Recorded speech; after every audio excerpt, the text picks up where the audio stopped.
This is Chalk Talk with Chuck, and today I've got Patton Magee from the Nude Party, who released Midnight Manor very recently and is now blowing up. And I'm really excited to have him. Patton, how are you doing? I'm good. Hey, Charlie. Thanks for having me. Yeah, man. Thank you for coming on. I really appreciate it. How have you been doing with the the COVID situation and living up in New York, and how's all that going for you?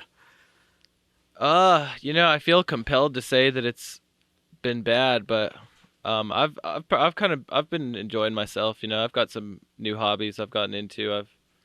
That I never had time to do before. I've learned how to bake pretty good, baking bread and croissants and southern rolled biscuits. Right on, right on. How So are they coming out? the Are they pandemic's good? going pretty good. They coming out well, or? No, the biscuits are not coming out well yet. I'm finding that when you roll them, sometimes you like destroy all the gluten networks, and then they bake just like a flat disc, and it comes out like hardtack. Oh God! But the bread is really good. Is it? And the croissants came out really good. Yeah. Are you getting like all your ingredients from like local stuff, or are you just going to the grocery store? How are you doing that? I'm going to the grocery store, Okay. but I'm using. We have a lot of hens here, so there's an ample supply of eggs. I'm using Oh, that's yard awesome. fresh eggs. How many? You got a bunch of hens there? Yeah, maybe like 8 or 9. Do you have And a then, coop like, and about- everything? Yeah, this coop like about 10 hens, like 4 ducks, a few geese, a couple cats. There you go. Are they sort of like outside cats? Or are they house cats? They're free roamers. They're free range. They can do whatever they want. Oh, right on, right on. How big is the property you're on? I want to say just a number of acres, but I don't know what an acre is or how big an acre is. So That's fair. so 20 or 15 or 50 or I'm not really sure. Okay. Okay. So have you? I saw like on your YouTube channel, you guys are doing like a bunch of like little like homemade videos and stuff. You've been enjoying doing that. Yeah, we've been doing that, trying to like do something funny. I don't know. It's like with music, it's like at least the way that it has been and the way that it still is now, it's like you make music as like an album cycle. Like you make an album's worth of songs, then you put out a few singles, then you put out the album, and then you're like silent until the next record is recorded, then you put out a few singles. So it's kind of like, I don't know, it's like periods of like great activity and periods of like radio silence. And that radio silence can be like, oh, you know what I mean? It's like, can we just do Right. something? Like, can we just like put something out without having to like, okay it and plan it for months in advance and stuff. So that's kind of like, I mean, we're always working on music, but not all, you know what I mean? You can't just like, oh, we finished writing this song. Like, let's go book, $10,000 worth of studio time and go like record this song. It's kind of like you book it in a block so that you can do everything at once and not like drive yourself to the poorhouse. So something to do in the interim period is Yeah, it's like make a funny creative videos. outlet to some extent, Yeah. right? Yeah, that's pretty. That's Yeah. awesome. I mean, has has doing that helped you guys like stay a little calm? Would you say, and like continue to be creative while all of this is going on? I'd say it's been like a source of just like stuff to laugh at. That's kind of that's a pretty important thing, I think. Yeah, Like- sure. When we do like every week we have about 3 rehearsal practices sessions of like 6 or 7 hours long.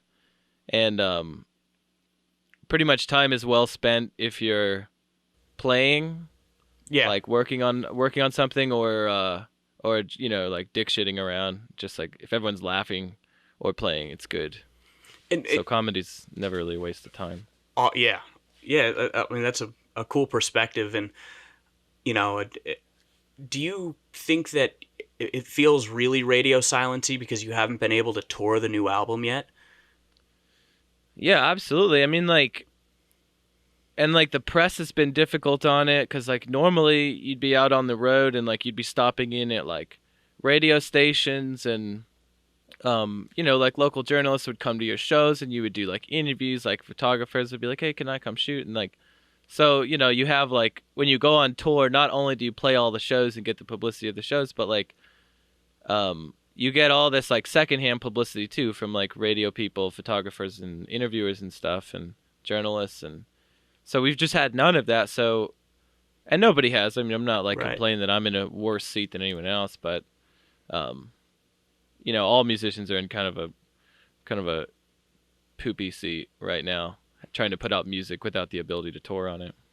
Yeah, and I'd imagine, especially for you guys, because you had that first album, and you were touring it for so long, playing the same songs, and I'm sure you were just excited about the idea of playing new songs in front of people, right? I mean, does that has that sort of played an effect in your excitement for this to end too? Just Oh yeah, dude. I mean, well, by now it doesn't even feel like new songs, honestly. Like, cause now we've got like, we're working on a new record, and so we're playing like what we say feel like are new songs now, and like even last night we're like, all right, let's go back and like rehearse all the Midnight Manor stuff, and like it's like remembering now. Now it's like pulling back out of memory right. rather than like do doesn't feel that new, and like we have to like relearn this album that we have yet to.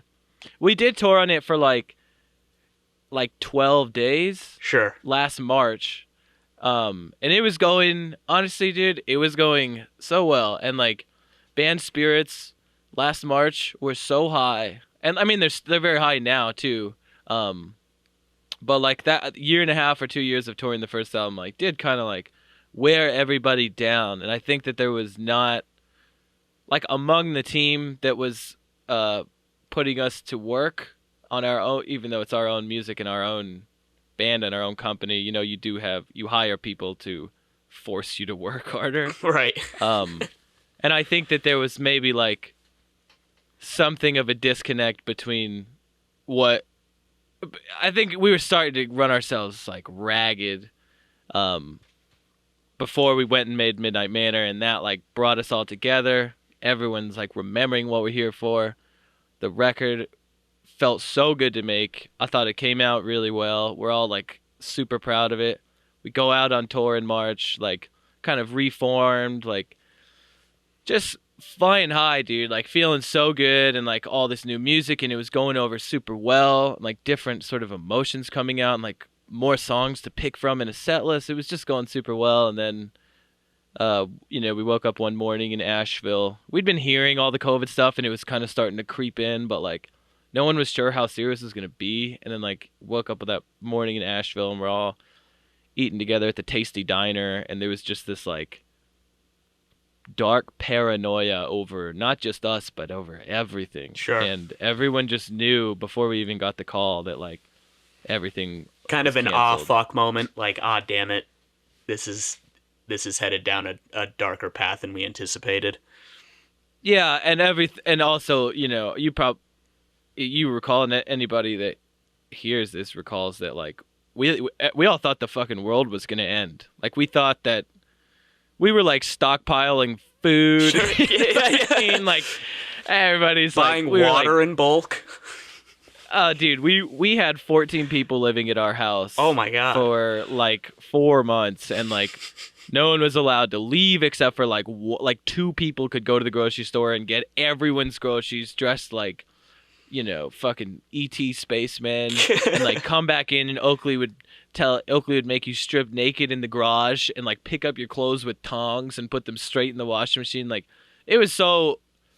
Oh, now it seems like total overkill, but I thought like the stock market crash and shit. I was like, this is the end. This is the end of we finally like, made it. the era switches now. And then like 2 months later, you know, right. well, more like a year later, it's like, oh no, everything's actually. Put on a mask, you can go grocery shopping. Yeah. You know, you can see your family to some extent, and you know, obviously like mitigate risk as much as possible, but at the same time, don't live in your 1-bedroom apartment or something for 12 months straight without seeing light. Yeah, and I think totally, and I think for people that were already looking for like people that were already like socially anxious and already looking for an excuse to do nothing and to like hide from the world, COVID just validated every paranoia that they had, and I've got some of those. And so like Right. some people really took it and ran with it, and Yeah, really and let their fear go crazy. it kind of feels like sometimes too, like people are still cheering for this to still go on in a weird way, where they're like, well, it'll never be the same. You know, I don't know. For me, I'm like, I just need a little bit of similarity to I my think it'll be prior life. better, dude.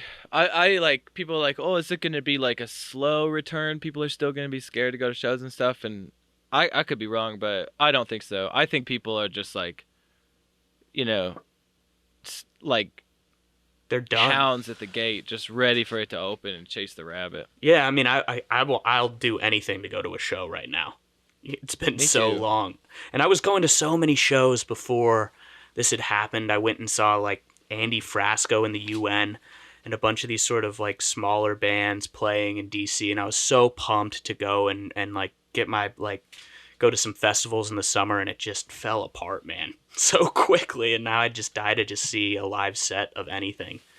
Um, Totally. I would go see like shit I hate right now. yeah, no, exactly. I mean, I'd go, Jamtronica. I don't even care. Give me some Was it hard? drugs. Midnight Manor. Like you said, you're touring it before the pandemic starts, but it feels like a pandemic record. It feels like it came out during that, just because I think this has felt so long. And is it hard to associate, or try to have the record associate with a time before that when it really was just being played and listened to during it? Have you thought about challenges with that or anything when you do start touring? Does that make I sense? think that probably the people that hear it, although like I don't associate writing the songs or recording them with like the pandemic, but the fact that it came out during it and like people were so in such this like kind of like crazy state of mind, like a crazy state of society, I think that the people that dug it when it came out um will always associate it with that time period, and that it will mean something particular to him. Yeah, I think it'll mean even greater to hear it live.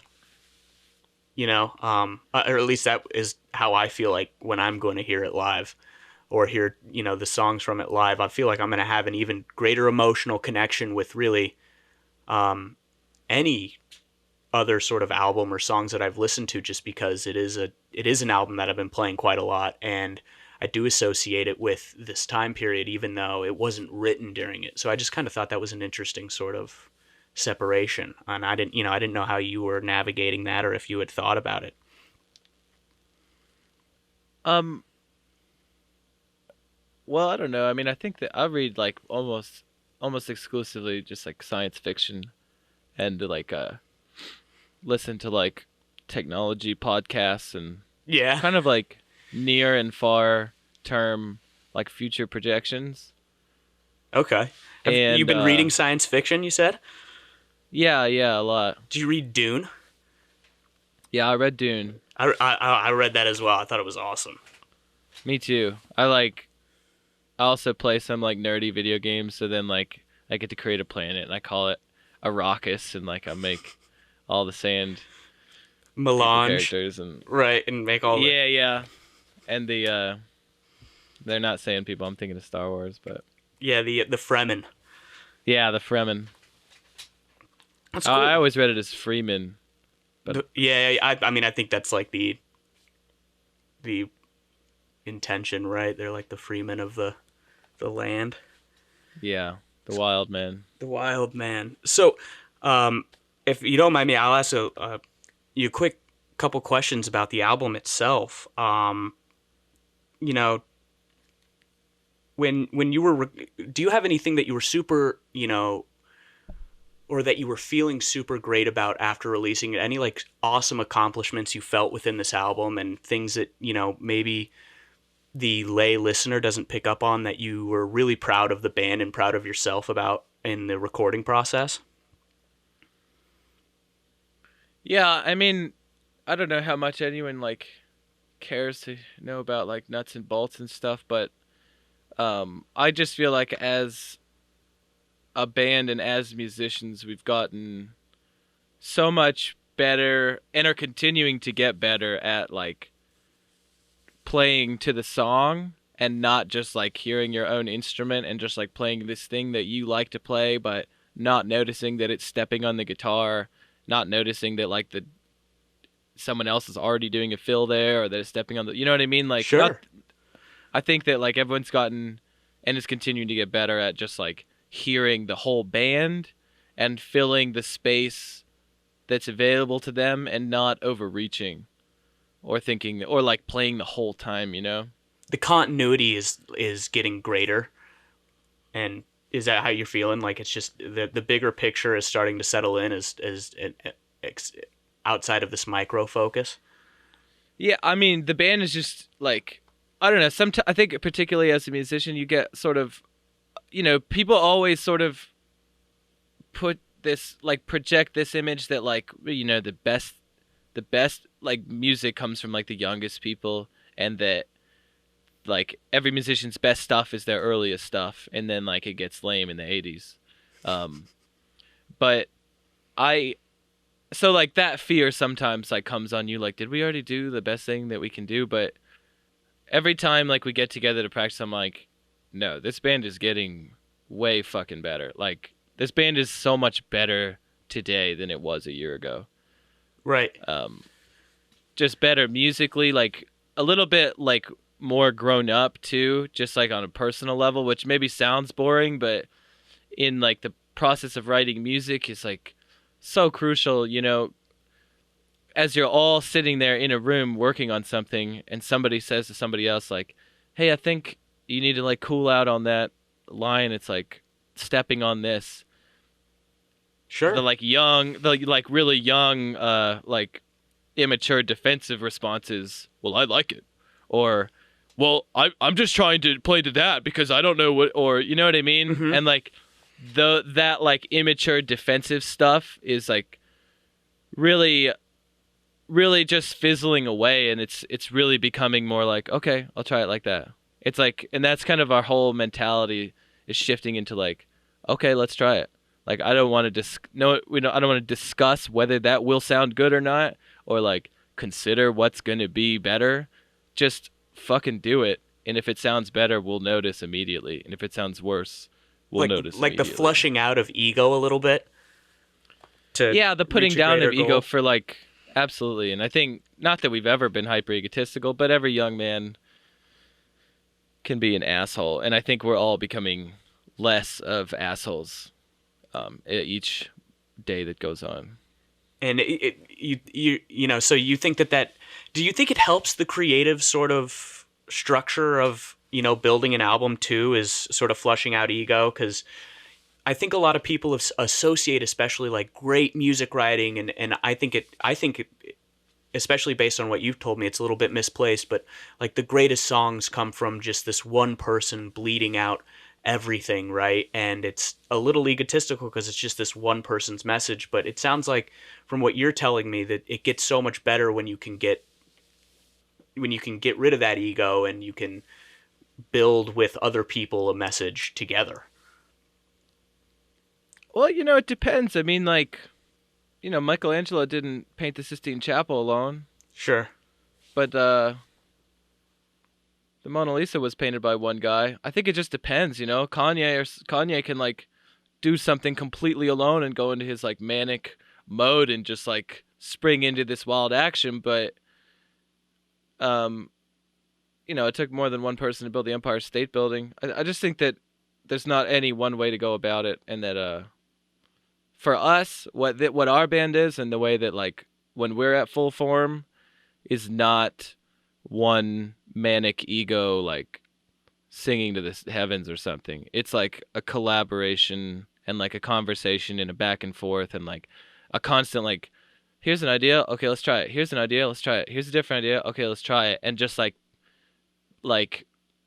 repetition and just like an open floor of ideas to be tried. It's like more like probably how like a sitcom would be written, or like a comedy writer's room. Just like a bunch of people spitballing, trying things, seeing what works, and then like getting excited off of that and being like, oh, that kind of just changed the whole thing. Like when the rhythm goes to that, like, whoa, Don, that keyboard thing that you're doing is sick. Like this song just got way cooler than when I brought it in. Sure, it's like You know? that Jerry Seinfeld. I think he just wrote a book. Is this something? Where comedy writers go up to each other and say, "Is this something?" And then they kind of hash out bits together. Is kind of what it I like sounds like. that. Yeah, I like that. That's I really love cool, Jerry. and it's well reflected too. I think in your guys' work, you feel the multiple sort of personalities come through the music to you from the different types of guitar licks, from the way that the piano's played, and the way that it all comes together is so it's awesome, man. And you can it's honestly when I see you guys live, it's very visual, the different personalities of people coming together. You can see, I think, Alec definitely has his own vibe, and Sean has his own vibe, and you have your own vibe, and but it all works together so well. And I think it's definitely derived from this, um, like you were saying, this sort of just pitching different ideas to each other. So, I mean, do you guys feel like that's what's happening too? Do you guys get that feeling while you're doing it? Like the different Yeah. personalities coming through and shining through? Yeah. Multiple personalities in order. It's like, you know, Wu-Tang was always better together than solo. And their solo shit is dope. Some of it. Yeah. But none of it stacks up to 36 Chambers. And I think that we recognize that, and we just recognize what makes us this, when we're the best, and what makes us good. And that, like, I think what makes our band dope is the fact that it's all six of us. So we're all in it. We're all equal owners, and everybody gets like an equal say, and just everyone's fully in it. That's awesome. And That's so cool. And it's, I think that all of your credits, that is something that I think is a lot harder to do than you would think, or, I think than people would think. I mean, that's six different personalities. It's a lot of guys coming together. And like you said, a lot of young guys who have, who had to learn how to set aside ego in order to create and find this specific goal. So, I mean, kudos to you guys for being able to figure that out and recognize that. It's awesome. And I think that moving forward, it's only going to be better and better, like you said. And it sounds like every day you guys are getting better and better. So, I mean, yeah, that's awesome. that's how I feel right now. But everything has its like highs and its rough patches, and it's, Yeah, yeah, yeah. it's hard, man. Right now it's really good, but it's been hard at times. There's a reason that, like, Soviet Russia never made that transition from autocracy to communism. To communism, yeah. Because it was like, oh shit, this one guy in charge thing works pretty easy. Yeah. It's you need Everything a is a lot 12-person faster. council vote to get anything done. That is difficult. Right. Yeah, try, what is it? 400 to 435. 535 people, like the U.S. government, you get nothing done. Yeah, well, at least you can function with a majority. That's true. That's true. Not like, Get totally fucked. So you write most of the songs, yeah, at least lyrically? yeah, lyrically pretty much everything. And musically, like, a lot, like, I'll present a lot of songs. I write a lot of songs and bring them in, and, like, from like me writing a song on guitar and like singing it and stuff and all the chords and everything, and then like playing with the band and rehearsing, and then like putting it on a record, like, it'll change a good bit.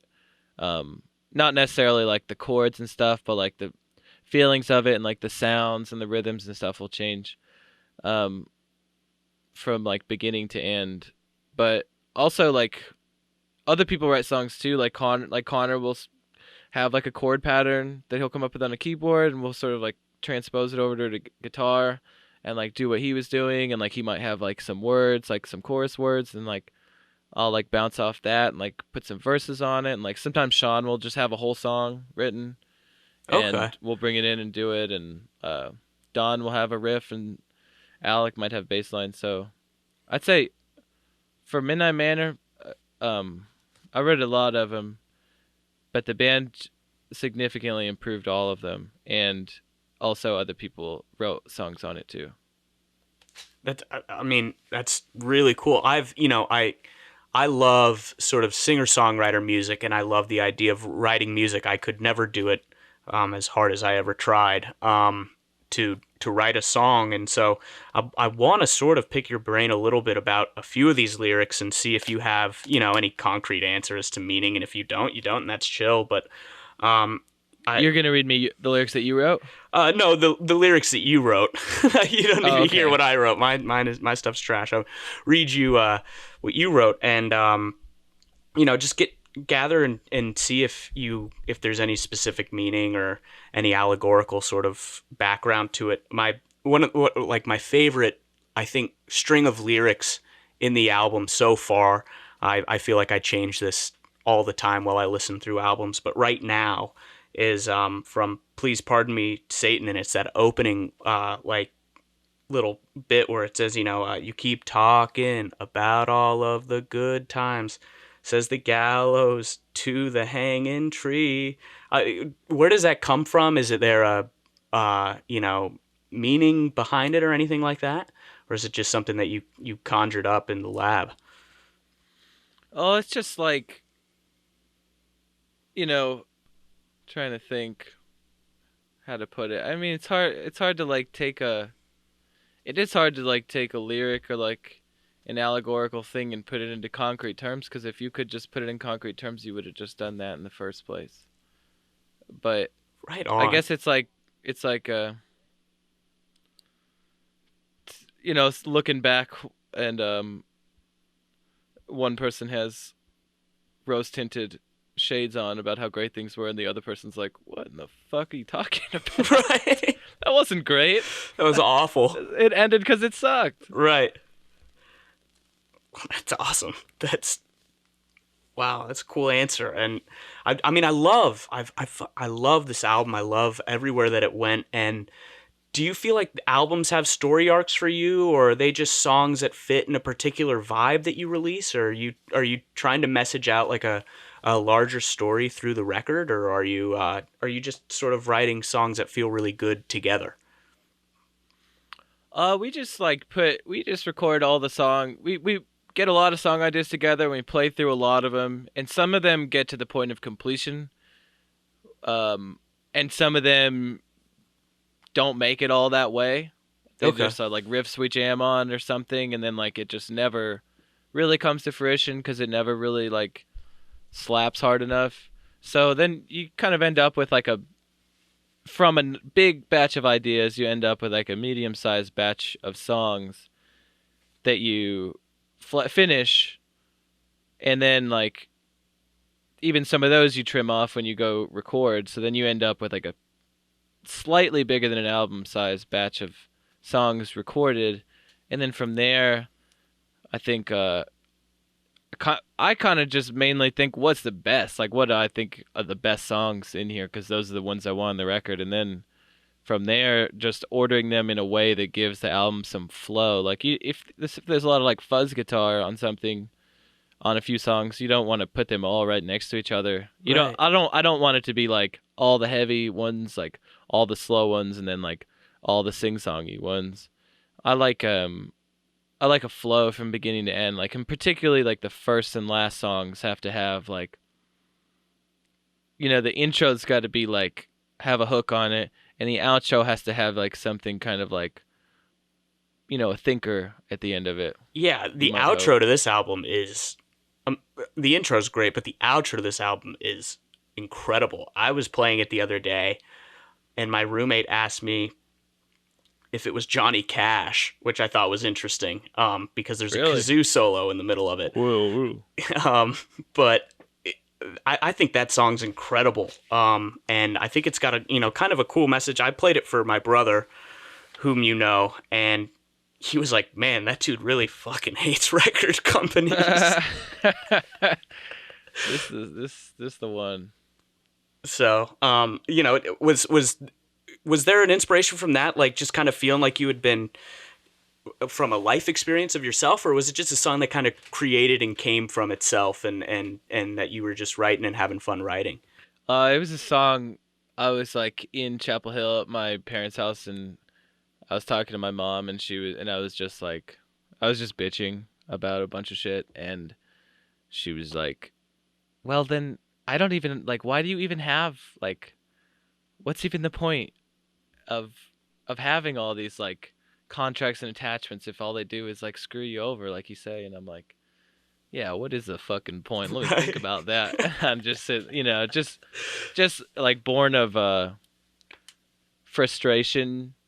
But I think that anytime that I like output frustration, it never comes out as I might be feeling frustrated and annoyed and kind of like angry and cynical, but it always sort of by the time I go to put it out, it sort of like twists into like a little bit of a comedic twist on it, kind of like jokes on me, it's my fault in the end kind of thing. Yeah, and you know what? I think that song is like, look, I work like, the most white collar job on planet Earth.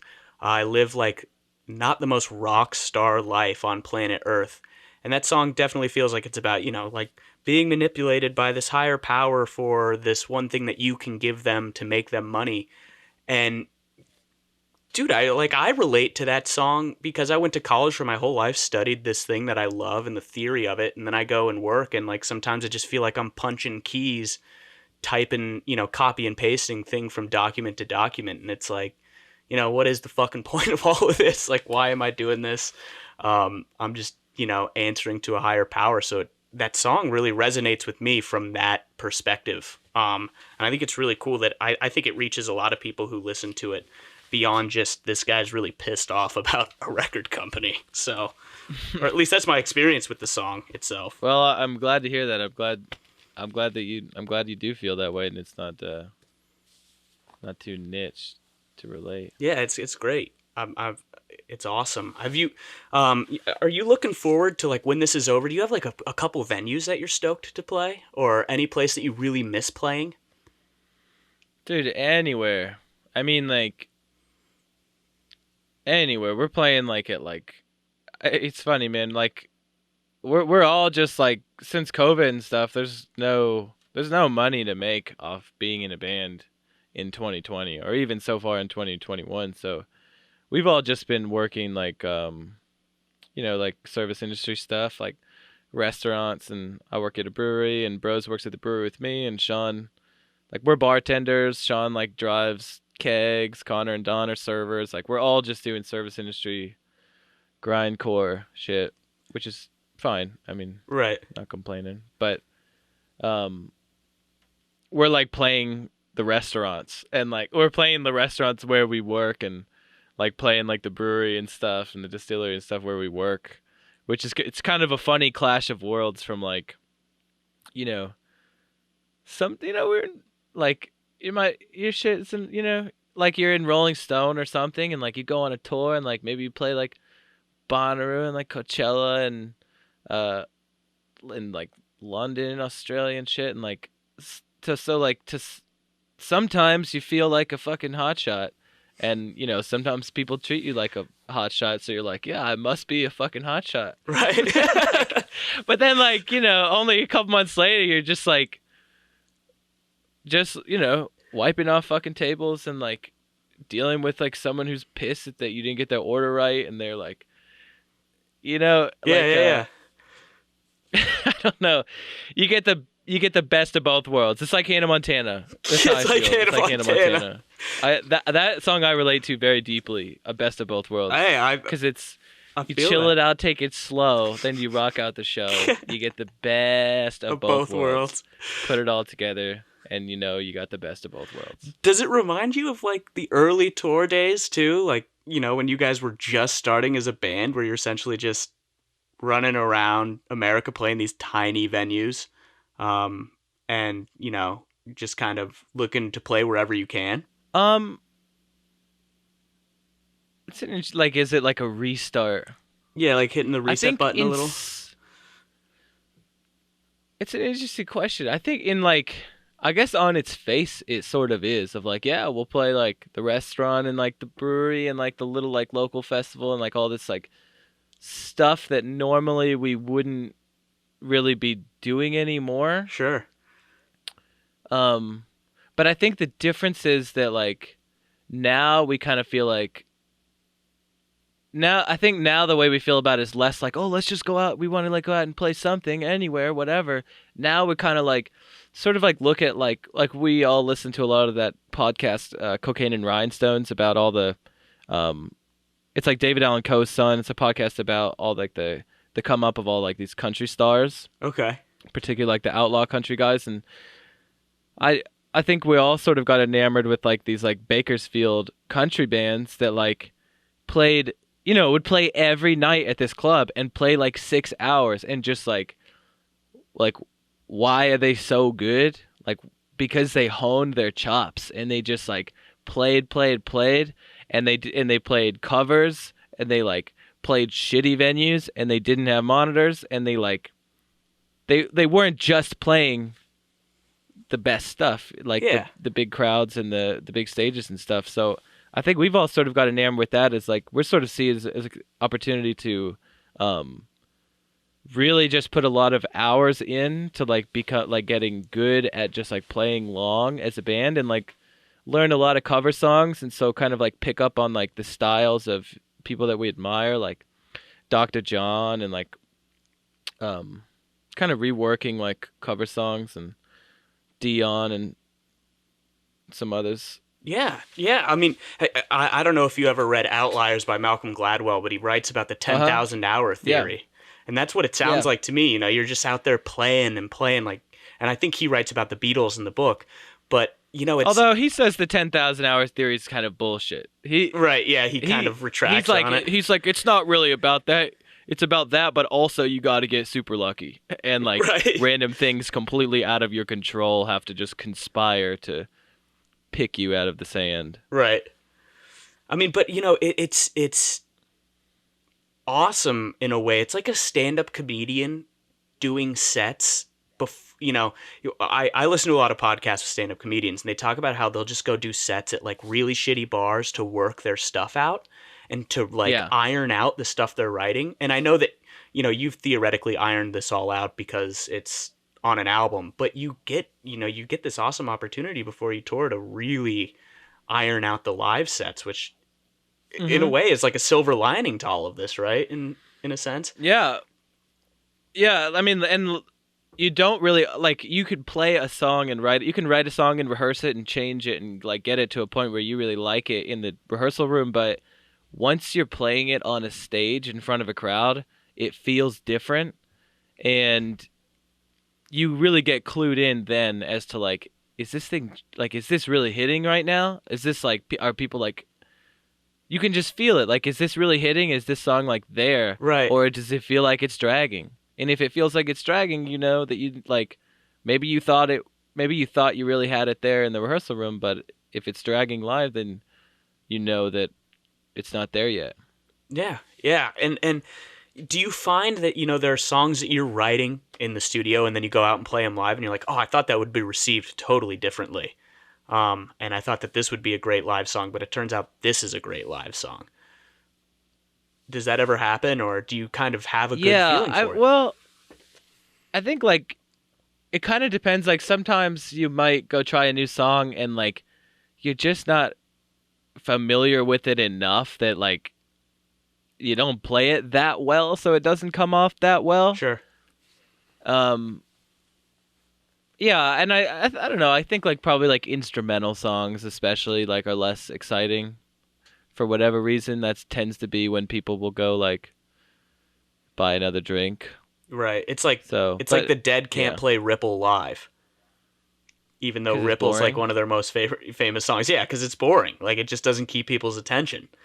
Even though if you ask some like a lay person their favorite Grateful Dead song, there's a 6 in 10 chance they're gonna shoot Ripple at your face. Oh yeah, I mean that song has pulled me out of a number of just like bad trips. Right. Like that's a, that's what they say. They can't play it live. Never heard that. Yeah. I mean that's. I don't know if they say it, but I never see live stuff of it, like, and there's so much live Grateful Dead, and like the volume of ripple live is just like so small compared to Fire on the Mountain. Interesting.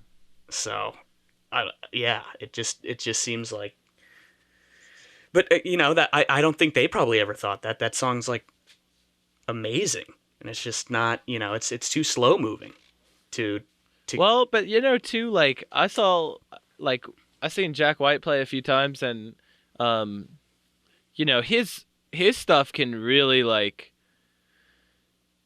range from like blistering red hot, like fast, heavy, hard, Mhm. to like we're gonna be friends, like like Right, Juno soundtrack, right. da da do da da dee da da do, and you would think, I don't know, in your mind you might think like, well, yeah, that song doesn't work in a live set 'cause it's not exciting, but I've seen him do it where like he like brings the set down and like switches guitars and like like brings everyone into that zone with him for that song. And it's like more powerful than like the Whole Lot of Love cover. Right. Like the cuz you're just like everyone's like low down and everyone's like shuts the fuck up for a second and like sings along and like Becomes very intimate, sort of. yeah. And like I saw the Stones and they sort of did the same thing halfway through their set. They come out and they just like put away like all the electric instruments and they just become like a four-piece for a couple songs, just like dobro, acoustic guitar, like Charlie's got his set and then like mixings and they'll do like Sweet Virginia and Your guys' Sweet Virginia at Bonnaroo was awesome. oh, thanks man. I forgot you were there. That was fun, dude. That was so Dude, fun. that was awesome. And then the post show was so fun, ripping Jello shots out of the van in the back. Oh yeah, Jello Man was there. Jello Like Man. that dude is Jello Man is Kurt Vile's little brother. I Okay. think little brother, or maybe I think little brother. And he like goes to festivals and makes like custom Jello shot signs and like sneaks them in and like it's that dude's cool. The Jello Man is cool. Yeah, we had Props to the wandered Jell-O Man. around through Bonnaroo like 2 nights later after you guys had taken off, and we had stumbled upon the Jello Man, and he made us a bunch of Jello shots and sent us on our way. It was awesome. Yeah, dude, he's got a variety too. He's got things that stuff that they do different things. He's got like alcohol ones, like weed ones, and like trippy ones. Oh, I'm sure. I mean, Got to be careful. oh yeah, gotta watch yourself with the Jello Man out there. Yeah, you don't want to ruin your whole day. So, all right. So now we've talked about this a little bit, but you said the best TGI Fridays is in Niagara Falls. Have you made your way there? I have been to Niagara Falls 3 times, and every time I've stood at the falls and I don't even look at the water. I don't care about the waterfall. But there is a TGI Fridays just shining up on the hill, and like the mist just like clears, and the sun just like illuminates. It's like right between these trees, like the like top of this like ornate ivory staircase. And it's there, just screaming to you. Yeah, the awesome sauce, dude. Like the badass chicken wings. Like, So, are you an unlimited apps guy? well, I've never eaten at a TGI Fridays, but I assume it's pretty good. I assume it's great. It's expensive. Is it? I've never eaten at a I mean, TGI Fridays more than in you my would life. think, dude. Yeah, like, I mean, it's hard. It's it's hard to sell me on a sit-down chain restaurant. Like going to a Chili's. It always looks, but yeah. Well, okay. Chili's, I'll go to fucking Chili's for their 2-for-1 Margarita Mondays. But for the most part, I just feel like you think it's going to be awesome. It like sells itself as being awesome, but then like you go to Applebee's or like Ruby Tuesdays and like it's a bummer, dude. And then you end up spending like $36 and being like, oh, what the fuck did I just do? Right. And you're a little sick too. Like it's like the food quality is not all there. Yeah, you feel bad about yourself. You feel bad about like the society in which you live. Because there's these like they might as well just be fast food restaurants, you know. Dude, and the worst, I'm going to just say this, the worst is Cracker Barrel. Is it? Cracker I've never had Barrel, Cracker dude, Barrel. Cracker Barrel is like the biggest like highway trap. It is highway robbery because you're hungry and like you maybe have a little bit extra time and like all their pictures of like their eggs and like bacon, their pancakes and shit looks pretty good. Chicken fried steak, whatever, with the white gravy. And like you're tired of eating fast food, and so you go to Cracker Barrel and like they just serve you a plate of fucking bullshit, dude. I hate Cracker Barrel. The last time I went to Cracker Barrel, I politely, because I'm never rude. I mean, I work in like, Right. I've served tables a lot. Yeah, I and, worked like, at bartending and O'Shucks shit, out so. in Park City with Willie. Oh, really? Yeah. I was just there. But like, I'm like never a dick to service people or nothing. But the last two times I was at Cracker Barrel, I just returned my plate. I was like, I'm sorry. Like, no one did anything wrong. All is well. But I did cannot something eat wrong this, for and I coming don't in want. This was my fault, but I refuse to pay for it very politely. Like, I cannot eat this, please. And they're cool. They refund it. They're like, I understand. Yeah, I'm sure they get it. I work here. I get it. It sucks. I couldn't tell you what my favorite thing on the menu is because I won't eat it. The biscuits are okay, but anyone can make a biscuit. Well, I mean, you're working on your biscuit game. Yeah, I mean, like, They gotta be prepackaged. yeah, I'm not okay. Yeah, I mean, I can make I'm a biscuit. messing with you. I haven't gotten the recipe right yet. But You'll get there, and then we can really shame Cracker Barrel for everything. Yeah, That's awful. yeah, fuck Cracker Barrel, dude. I'm pissed just thinking about Cracker Barrel. You guys drive yourselves across the country, right? When you go on tour. Mm-hmm. Is there anyone who's not allowed to drive? Are you asking that because you know that there's someone that's not allowed to No, drive? I'm actually curious as if to whether there's someone in the band that's not allowed to drive a car. Well, I feel like you're saying this with insider knowledge, but yeah, there's a member who's not allowed to drive. Oh man, I kind of am envious of whoever that individual might be, as to they never have to drive across the country. Well, you know, driving's not so bad when you only have to do it 1 out of 7 times. Trips, yeah. In fact, it's kind of nice sometimes because if you're driving, you're DJing, you're listening to Amarillo Highway, slapping the side with the window down. It's just taking it all in. Yeah, glasses on, going 75 down 52. It's cool. I don't mind. You don't driving. mind it? No, have you I been don't listening mind to it. anything lately? Any bands lately that you've been listening to through the pandemic and everything? Yeah, well, every time someone asks me that, I immediately forget what I've been listening to completely. That's fair. But I have. There's I've been music out listening there to that you're things. listening to. Yeah, I mean, like, I kind of like, I don't know, I sort of like jump around. There's some stuff that I always go back and listen to. Like, I'll always go listen to, like, The Animals or, like, Nancy Sinatra and Lee Hazelwood and, like, Tommy James and Shondells and more and stuff. But I'll also, like, I like a lot, I don't know, I've been kind of just, like, going on Spotify and just clicking a playlist that looks cool, like neo or like 70s like African funk stuff. Yeah, and, they like, got all these fun names to them now too on Spotify. and I it's noticed. usually pretty dope, dude. Yeah, They've got it does down. a pretty good job. They turned me on to Little Feat. Spotify did, and I yeah. love Little Feat, man.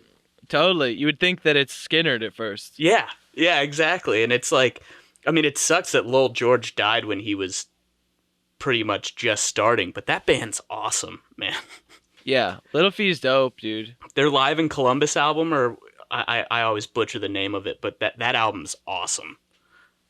Okay. I've been listening to I that gotta a check lot. that out. Yeah, it's like Add their that live up. album is really good, and it's super long. And, they have, like, some sort of satirical music in there, too, which is sort of fun. A nice, light sort of tone to it all. But, Yeah. So you're listening to music. You just whenever someone asks you choke on the mic a little bit. Yeah, I kind of just immediately forget what it is. That's fair. But I like things. You could just take my word for it. I like Oh, stuff. I'll take your word for it. I'll take your word for it. For sure. I'm not gonna. One of the worst parts about Spotify though is everyone's got to publish their freaking listening record to me. And You mean their sound history or whatever it is. At the end of the year? Yeah. Do you enjoy that?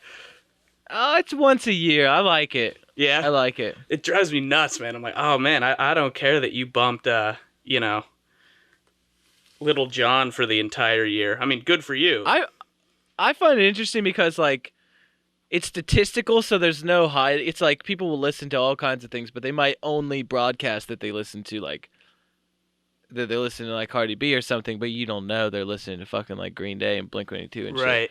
And so that is what I kind of do like about the wrap ups is like you see someone's just like okay number 5 in there like a little bit of like a little bit of Taking Back Sunday slipping in there under Doja Cat. Where did that come from? Yeah, I actually like it. I think it's fun. Oh, right on. That's a good way to look at it. I'm just like, oh, if I got to click through one more Instagram story of this, I think I'm going to throw up. Also, sometimes we're in there, and I'm kind of like, oh. You were in mine this year. You were in my top 5 this year, ego. I think. So. Yeah, see, that's why I really like it. There you go. That's why I like it. That's where it comes from. I'm just skip. I go through them. I don't look at skip. Oh, picture of me. Oh my goodness. Skip. Oh, is that me at number 5? Oh my god. Skip. Oh, do you guys get a statistical end from it? Do they like publish band stuff for you, like at the end of the year? Yeah, you get a wrap up. It's pretty cool. Like they'll show you like where your listeners are in the world, like by country and city by city. Damn, and, that's cool. Dude, Spotify stats get nuts. They'll tell you like what songs people listen to in what city. Like you wouldn't think. You know, I've actually heard that Metallica, when they're such like sort of like Metallica's dope, but they're also kind of like corporate nerds, right? But like I've heard that when they form a set list to play a city, they use their Spotify data to find the most popular streamed songs in that city and make sure all that stuff's on the set list. That's smart as fuck, honestly. I thought that was pretty interesting. Yeah. I mean, I figure there's some shit that's like Zen or Sandman on there every time. Like, oh, I'm sure. Probably. Right. Yeah. But there's probably some interesting ones on there. That's cool. Where was the place that you were most surprised that you had listeners? I mean, there's some. I guess just the places that to me I've never been near to, like Saudi Arabia and like Egypt and Nigeria and stuff. It's just kind of surprised, just because like I've never even been close. Right, and the language barrier there is huge. You know, you would think, but then obviously it's like maybe like. There are shuffle mechanisms there. Like, people could just be shuffling shit and it might just, like, come on. Maybe immediately they're like, oh, this sucks. Next. And then Spotify's like, people in Saudi Arabia liked it. And you're like, oh, my God. Saudi Arabia likes us? That's so flattering. Yeah. Oh, man. I'm sure they like it. It's good stuff, man. You guys are doing awesome. And it's been cool to hear from you and hear about the experience and get to talk to somebody who's an actual fucking, like, in a rock and roll band and a rock star that I just happen to know. So it's been cool to chat with you about it. Well, it's good to talk to a senatorial assistant that I know. Oh, thank you. Yeah, I appreciate you coming. Not sanatorial, senatorial. For anybody listening. Thank you. Yeah, I also do. I was very good at sanitation at my time at oh shucks. Don't let that. Don't let that not be remembered. Okay. Shout out to Willie. Yeah. We'll wrap up the interview there, I guess. All right. Cool. Thank you, Pat. Good to talk to you, Charlie. Yeah, man, it was good. Okay, I'll. All right. Have a good night, man.